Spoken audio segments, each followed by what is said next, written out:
NASCAR at Daytona preview, Dale Earnhardt Jr.'s playoff hopes hinge on winning Coke 0400. Almost anything that could go wrong has gone wrong. Not all of what Dale Earnhardt Jr. envisioned in his first season back after a career-threatening concussion suffered last year, and in what is now his final season before stepping away from full-time competition, a decision NASCAR's most popular driver announced in April. Earnhardt's 2017 season has been full of frustration and disappointment, broken parts, and smashed cars. Through 16 races he's led all of 10 laps, finished in the top 10 only 4 times with a best result of 5th, and sits 22nd in the points standings, 134 points behind the provisional cutoff to qualify for the 16-driver playoff field. 10 spots which have already been virtually secured, with a group of more competitive and consistent drivers, Clint Bowyer, Kyle Busch, Chase Elliott, Denny Hamlin, Matt Kenseth, Joey Logano, and Jamie McMurray, having the easy road to the postseason. The deficit Earnhardt faces means that to have another shot at a coveted first-ever championship, he'll need to win one of the 10 remaining regular season races. "We are running out of time and I'm aware of that," Earnhardt said. Opportunity comes for Earnhardt to turn around his subpar season in the form of the Monster Energy Cup Series making its annual July stop at Daytona International Speedway, site of Saturday night's Coke 0400, 7:30 p.m. Eastern Time, NBC.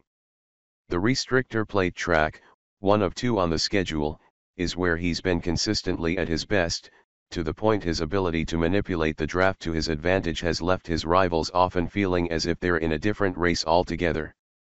Twice Earnhardt has won the Daytona 500.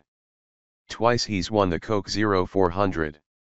And 12 other times he's been victorious in various races and series at Daytona. Among the most memorable is a win 6 months after his father, 7-time Cup Series champion Dale Earnhardt Sr., was killed on the final lap of the 2001 Daytona 500. Now the younger Earnhardt enters the weekend needing to conjure some more Daytona magic. "It's a great opportunity," Earnhardt said. "I know what I need to do on the racetrack, and I will try and go out there and do that and drive the race that I need to drive, and hopefully that has me in position at the end of the race." But as good as Earnhardt may historically be at Daytona and Talladega Superspeedway, he's struggled as of late.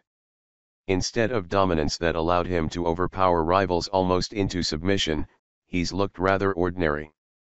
Earnhardt's superiority vanished not coincidentally when NASCAR changed its aerodynamic rules package prior to the 2016 season, which made passing more difficult unless a driver had significant help to offer a push toward the front. The altered rules, along with an aging Daytona surface that's increased the emphasis on handling over horsepower and track position, caused Hendrick Motorsports cars to become unstable in traffic, where a common sight has been Earnhardt losing control and spinning out an epidemic that's also hampered teammates Elliott, Alex Bowman, and Jimmy Johnson. But Elliott said he's noticed a different Earnhardt this weekend. Motivated by his recent follies, Earnhardt has been quite vocal in the caliber of car he expects to have at Daytona, not an unreasonable request considering his prowess on plate tracks. "I won't say he has a chip on his shoulder, but I do think he has been very, very determined this weekend on making sure his car is driving exactly like he wants it," Elliott said. "He doesn't want it good. He doesn't want it great. He wants it perfect, and I think he has made that very apparent in our post-practice meetings." As implored, Earnhardt's crew chief Greg Ives has seemingly delivered the appropriate adjustments. Since the post-practice debrief on Thursday, where he expressed that handling was more important the team otherwise thought, Earnhardt has been happy with how his number 88 Chevrolet has felt in traffic. He believes the problems that have recently hindered him a car that wanted to jump sideways are resolved. On Friday, Earnhardt sped to the pole in time trials. Elliott qualified second to give Hendrick a Daytona front row sweep.